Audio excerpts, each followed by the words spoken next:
Kita lanjutkan pelajaran bahasa Arab kita dengan sejumlah pertemuan yang atau pembahasan sebelum-sebelumnya. Kita sekarang telah bisa memilah kata. Memilah kata, dengan bisanya kita memilah kata, kita bisa memahami atau menebak arti makna suatu ungkapan. Apakah ungkapan itu frasa atau sebuah kalimat, ya. Kita bisa menebaknya secara tersistematis.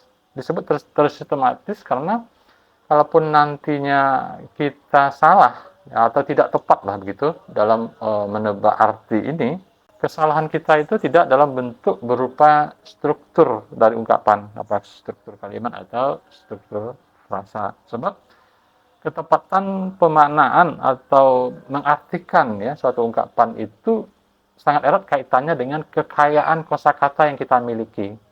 Sedangkan kita misalnya kita dalam proses belajar seperti ini, ya, tentulah kosakata kita terbatas, ya. Dan kita berpikir memang kita cara belajarnya tidak menghafal kosakata sebanyak-banyaknya di awal, ya. Kita tidak seperti itu. Kita memahami strukturnya, cukup sampel-sampel kosakata yang kita kita kuasai beberapa di luar kosakata tertutup, ya. Kemarin kita bahas kosakata tertutup. Itu. Jadi seperti itu, ya. Untuk lebih jelasnya apa yang dimaksudkan tadi, kita mencobanya melalui suatu latihan, ya. Suatu latihan, kita ambil contoh, misalnya suatu ungkapan yang ditulis dalam bahasa Arab seperti ini. Perhatikan, ya.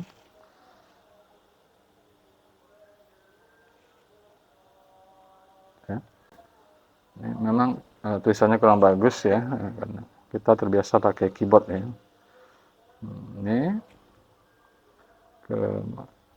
semoga nggak salah, ya. Nggak salah.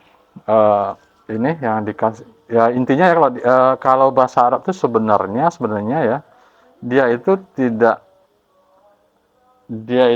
tidak menggunakan baris sebenarnya, ya, tidak menggunakan baris, ya. Jadi kecuali untuk kita belajar atau untuk anak-anak atau di Al-Quran, ya. Kita coba, nggak kita lengkapi ininya, barisnya, tapi karena ada kosakata yang mungkin kita nggak tahu, kita kasih baris, ya. Yang lainnya kita biarkan, ya. Oke. Kita memilah kata, ya. Kita memilah kata di sini. Kita tahu, kita bisa menebak bahwa di sini hanya terdiri dari dua kata, ya. Satu kata yang mulai dari sini sampai ke sini, ya. Ini kita karena memang kita menghafal ini kosakata terbatas, kosakata tertutup, ya, yaitu kata tunjuk, ya, kata tunjuk. Nah, berarti satu kata berakhir di sini. Jadi seperti apapun, ya, ini untuk kata tunjuk ini dia bersifat konstan, ya, konstan. Konstan itu maksudnya dia tidak berubah, ya, tidak berubah, apakah karena dia posisinya di mana atau bagaimana, jabatannya ada kalimat, itu tidak berubah, dia konstan. Ada istilahnya, ya, di pelajaran pesantren, ya, kita menggunakan kata konstan supaya kita bisa memahami supaya semua orang memahami, ya, nggak khusus kawan-kawan di pesantren saja yang paham. Konstan, ya, artinya dia tetap vokalisasinya dan susunan hurufnya tidak ada sisipan apa-apa, ya. Huruf ta, huruf lam, huruf kaf itu tetap, ya. Kemudian vokalisasinya atau pemberian harakatnya juga tidak berubah, ya. Kalau mau dikasih, ya, apa, seperti itu terus, ya. Tilka, ya, ini tilka satu kata. Kemudian apakah ini satu kata gitu? Ini kita tebak, ini enggak, ini ada satu kata yang maaf, ini kesalahan, ya, wajar, ya, kesalahan, ya. Kesalahan ini, ya. Ini kosakata baru, ya, kosakata baru bagi kita, ya, bagi kita. Kalau bagi teman-teman yang lain mungkin kosakata udah paham, ya, udah lama dipahami, sudah dipahami, ya. Ini kita kasih ini supaya ini ya, kadang-kadang nulisnya agak gini ya. Ini jadi seperti yang kita pahami adalah kosakata kemarin ini ada tabulat ya. Tabulat itu hanya ada di akhir kata, sehingga kita pahami ini adalah satu kata ya, satu kata. Satu kata. Dan tebakan kita berikutnya, proses sistematis kita berikutnya, kita memahami ini kita paham ini kata tunjuk, ya kita artinya adalah itu. Kemudian ini tebak guna ada kata benda ya, kata benda ya. Ini tebakan yang pertama, sekalipun memungkinkan ada kemungkinan lain ya, misalnya kata sifat ya. Nah, kalau dalam teman pesantren memahaminya di kelompok maaf kelompok isim ya, kalau isimnya jadi dan beberapa lain juga. Jadi kata benda hanya salah satu bagian dari kelompok isim, tapi kita tidak terlalu fokus kepada istilah itu. Kita coba menganalisis secara sistematis tadi. Kita tebakan kita adalah kata benda. Kata benda, kalau kata sifat akan gugur, soalnya kita tidak ada benda yang mendahului atau kata benda yang mendahului kata sifat tadi. Ya di bahasa Arab, bendanya dulu sebutkan, habis itu baru sifatnya ya, nggak kayak bahasa Inggris. Ya, mau nggak mau ini adalah satu kata sendiri dan ia adalah kata benda, ya, kata benda. Nah, sekarang kita sudah bisa menebak artinya, ya, menebak artinya. Sekalipun anggaplah asumsinya kita tidak tahu arti kata kitotun ini, ya. Kita tidak tahu arti kitotun. Ini kita artikan sebagai apa? Itu, ya, itu. Itu sebuah kitotun. Ya, saya tulis itu ini ya, mananya itu. Ini itu ya huruf besar awal kalimat itu adalah sebuah kitotun ya. Ini transliterasinya ya mungkin nggak sama dengan teman-teman yang lain menggunakannya ya. Huruf to ya, huruf itu tidak perlu diseragamkan, sama-sama dipahami saja di setiap sistem berbeda-beda ya. Itu adalah sebuah kitotun. Oh, berarti kita memahaminya dia sebagai sebuah kalimat ya. Sebuah kalimat. Ini udah kalimat lengkap. Ya, berbeda ya. Itu adalah sebuah kitotun, itu adalah sebuah kalimat. Pertanyaannya, kenapa kita tidak mengartikannya sebagai sebuah frasa? Kalau ini kan kalimat ya, sentence ya. Kenapa kok bukan frasa? Kenapa bukan frasa? Kalau frasa kita artikan kitotun itu, kitotun itu, ya, atau sebuah kitotun itu. Ya, nggak kelihatan ya di bawah ya. Sebuah kitotun itu. Ya, kenapa tidak kita artikan begini? Kenapa tidak kita artikan begini? Kenapa kita artikan sebagai sebuah kalimat? Itu adalah sebuah kitotun. Hanya bisa menjelaskan? Oh.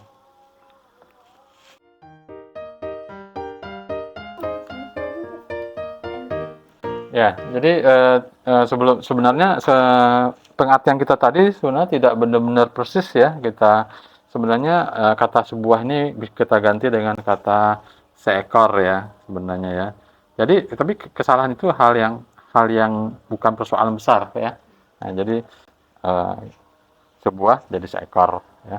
Artinya kita udah memberi pertanda bahwa ini kayaknya suatu hewan gitu ya, suatu hewan.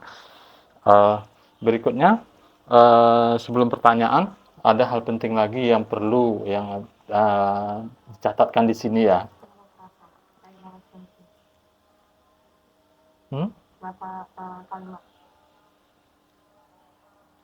Oh iya, memang langsung ya, ini langsung sebuah pertanyaan. Ini sudah kita buat kemungkinan lain, itu kenapa tidak kita artikan kitotun itu, ya? Kenapa tidak kita artikan atau sebuah kitotun itu atau sebuah frasa? Jadi jawabannya apa tadi? agak dikesan banyak kelihatan videonya. Definite, indefinite ya itu ya istilah itu. Tapi sebenarnya nggak apa-apa ya kita menggunakan itu istilah itu karena memang sudah kita jelaskan di video lain ya. Ya tuh ya kita memang sistemnya mau nggak mau menggunakan istilah-istilah yang kesannya agak mempersulit, tapi sebenarnya maksud kita mempermudah ya. Kalau kita bahasakan secara sederhana yang apa yang dikatakan mbaknya tadi, sebenarnya kita ada struktur apa namanya struktur kata benda ya maaf kata tunjuk ya kata tunjuk kemudian kata benda ya. Kata tunjuk dia adalah konstan memang kayak gini, kemudian diikuti oleh suatu kata yang bisa ditambah al tapi dia tidak dikasih al ya. Nah, jika seandainya ada al di sini, misalnya yang dikatakan mbaknya, dia indefinite ya. Nah, ya, indefinite ini tandanya ada apa namanya tanwin ya, tanwin. Nah, ketika ada tanwin dan ini kata tunjuk, maka kita artikan dia sebuah kalimat ya. Kita artikan sebuah kalimat, bukan kita artikan sebuah frasa. Sekalipun memungkinkan frasa. Kalau seandainya ditulisnya di sini dihilangkan satu ininya ya. Kemudian di sini disisipin al di sini yang dulu kita bahas di video yang lain ya, di penjelasan yang lain, disisipin al ya. Disisipin al di sini al kitotu ya. Al kitotu itu kita artikan apanya, mbaknya? Iya, secara keseluruhannya. Tilka al kitotu itu kucing tersebut. Oh. Itu yang kucing. Cukup saja kita artikan kucing itu. Iya. Ya, iya, kita bocorkan ya bahwa kita artinya tahu ya apa kitotun ya. Artinya seekor kucing itu. Oh, maaf ya. Jika ada itunya nih kadang-kadang kita dalam struktur berbahasa Indonesia ya, nggak ada kesepakatannya bagaimana ya kalau sudah ada kata itu udah definite atau tidak definite ya kita hilangkan saja kata seekornya soalnya dia memberi kesan indefinite ya, maka kita hilangkan aja kita artikan kucing itu dalam mana dia seekor ya, kucing itu. Ya, itu seperti itu. Jadi kita sudah menganalisis, sudah mengartikan berdasarkan suatu alur berpikir yang menggunakan pengetahuan kita berbahasa. Dan kita berasumsi kita tidak tahu, tapi sebenarnya agak mudah kita nanti untuk melacak lebih membuat ketepatan dari pemaknaan itu. Dan nanti kosakata kita berkembang terus dari praktek-praktek yang kita dengan keterbatasan yang kita punya kita praktekkan. Gitu struktur kita sistem kita belajar itu seperti ini. Ya, kita nggak menghafal awal-awal tentu misalnya tanda-tanda isim apa, tanda-tanda fiil apa nanti ya.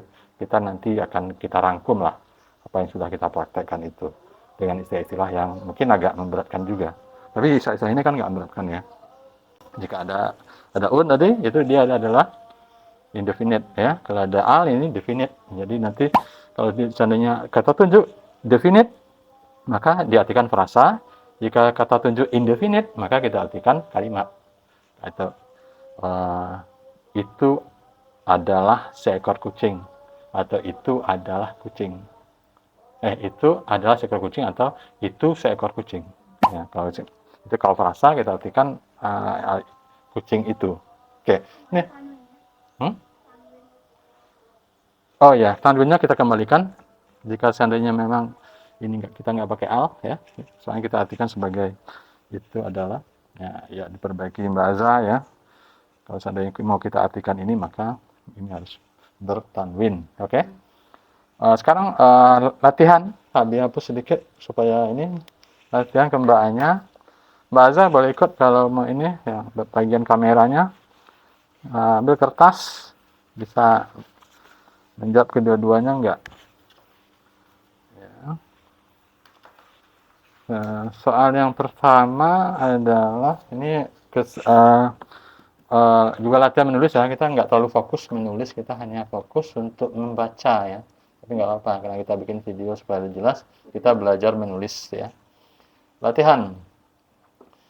Latihan nanti soalnya adalah itu huruf besar T, itu sebuah rumah, itu nomor 1 ya. Itu sebuah rumah ya. Rumah ya. Titik. Kemudian nomor 2, rumah itu. Nah, rumah itu. Ya, nomor 1 apa jawabannya, nomor 2 apa jawabannya. Buat nomor, Mbak Eza juga boleh. Enggak, dua-duanya akan tepat enggak? Akan sama enggak?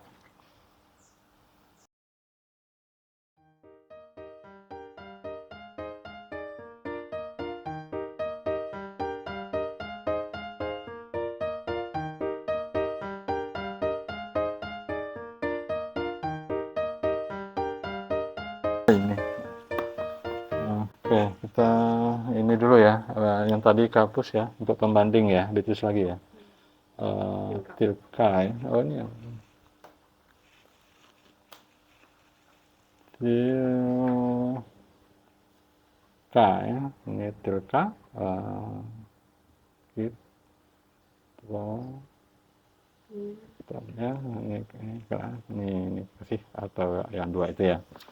Jadi ini yang kita tadi bahas ya. Kemudian Mbaknya jawab yang untuk soal nomor 1 itu sebuah rumah, kita lihat ya. Dekatkan di sini ya. Dilihat, kita lihat, ya. Gimana Mbak Eza? Mbaknya benar ya. Ya Mbak Eza, Mbaknya benar, Mbak Eza masih nulis. Ya. Lebih bagus tulisan Mbak Anya ya daripada Abi ya. Oke, nggak apa-apa. Ya, kita ulas ya. Jadi adalah benar kata tunjuknya menggunakan zalika, tapi za-nya ini panjang ya, dalam nggak salah ya, kita nanti cek ya. Ya, zalika ya. Sininya za-nya panjang kalau nggak salah ya, zalika. Kata tunjuknya zalika bukan tilka, sekalipun sama-samanya maknanya itu. Ini kan tilka karena dia perempuan. Kalau untuk perempuan tilka ya, karena ini ada jelas tanda tabulat, karena di video lain di bahasannya kita bahas, sudah kita bahas kan. Kemudian yang ini bukan tabulat ya, ta biasa, maka dia dipandang sebagai laki-laki atau maskulin. Kata tunjuknya zalika. Ya. Zalika baitun ya, dia indefinite ya, tidak tertentu, sebuah artinya sebuah rumah gitu ya. Maka karena permintaannya adalah itu sebuah rumah, maka ini benar, ini sebuah kalimat. Kata tunjuk indefinite. Kemudian nomor 2 masih ya sama-sama zalika, rumah itu ada al di sini, ada al ya, ada al. Nah, maka dia juga benar. Kita artikan dia sebagai frasa. Rumah itu ya, that house ya, rumah itu. Oke, dipahami? Sip. Oh ini Mbak Aza, punya Mbak Aza. Ya, za-nya mungkin ya, kita ya zalika ya, kita nggak apa, ini proses pembelajaran kita dengan ini, dan kita udah menggunakan cara mengulas atau menjelaskan atau menebak arti secara tersistematis. Oke, segitu. Dadah.